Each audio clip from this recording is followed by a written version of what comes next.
हरे कामर उठा के चल देव घर नगरिया। कामर उठा के चल देव घर नगरिया। नमस्ते, प्रणाम। एक बार फिर से राइटर ऑफिशियल चैनल में आप सभी लोगन के स्वागत बा। और हम आप लोगन के छोट भाई जैकी राजा बहुत ही हिट गाना लेके आयल बाटी। हमके आशा ना पूरा विश्वास भाई गाना आप लोगन के बहुत ही ज़्यादा पसंद आई। बिल्कुल फ्री गाना है भाई, जे भी भाई के गावल चाहता है बिल्कुल गा सकला। गाना के ट्रैक बा हरे कौनो दिशा में लेके चला रे बटोहिया। यही ट्रैक पे बा हमार भाई। तो चलिए बिना टाइम वेस्ट कर ले देखल जा आज के वीडियो कैसन बा। तो चलिए बिना टाइम वेस्ट कर ले शुरू कर जा आज के वीडियो। हरे कामर उठा के चल देव घर नगरिया। कामर उठा के चल देव घर नगरिया। हो बाबा सुनी है पुकार, सारा दुख दी टार। हाँक गड़िया गड़िया।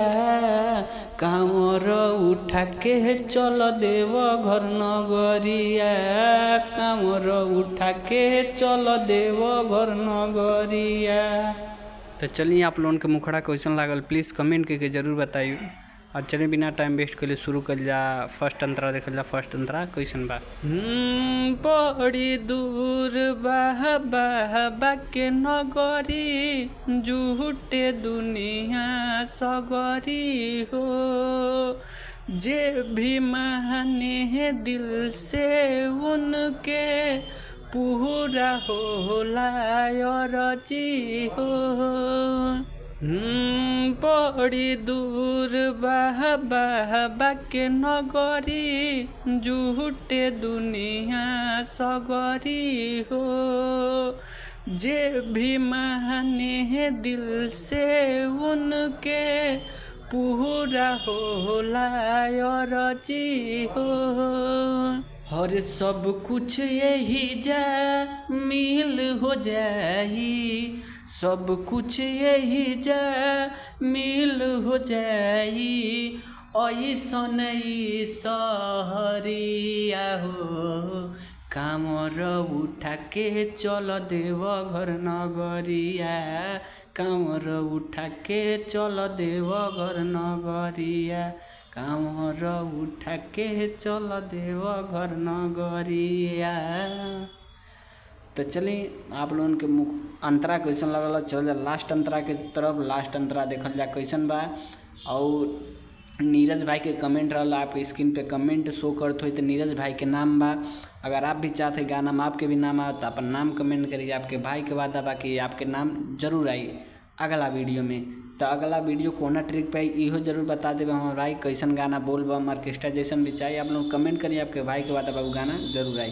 तो चलिए बिना टाइम वेस्ट के लिए शुरू कर जा। लास्ट अंतरा देखा जा। लास्ट अंतरा कैसन बा, नीरज भाई के नाम कैसन बा तो आप लोग सुनी। और आपके भाई के नाम कैसन बा अगर आप भी नाम चाहते हैं तो कमेंट करें। तो चलिए बिना टाइम वेस्ट के लिए शुरू कर जा लास्ट अंतरा। हाँ कहे नीरज कुछ न चाहिए, बाबा के दर्शन छोड़ के। जय की राज पीछे हो बाड़े, कांवर लिहले मोड़ पे। कहे नीरज कुछ न चाहिए, बाबा के दर्शन छोड़ के। जय की राज पीछे हो बाड़े, कांवर लिहले मोड़ पे। दुनिया के ऊ पूरा मालिक, दुनिया के ऊ पूरा मालिक। और उन्हीं के नगरिया हो। हरे कामर उठा के चल देव घर नगरिया। कामर उठा के चल देव घर नगरिया। तो वीडियो आप लोगों ने कैसन लागल प्लीज़ कमेंट करके जरूर बताइए हमारे भाई। अगर अगला वीडियो कोना ट्रिक पाई इहो कमेंट करके जरूर बताइए। चलिए मिले आपसे नेक्स्ट वीडियो में, तब तक खातिर धन्यवाद।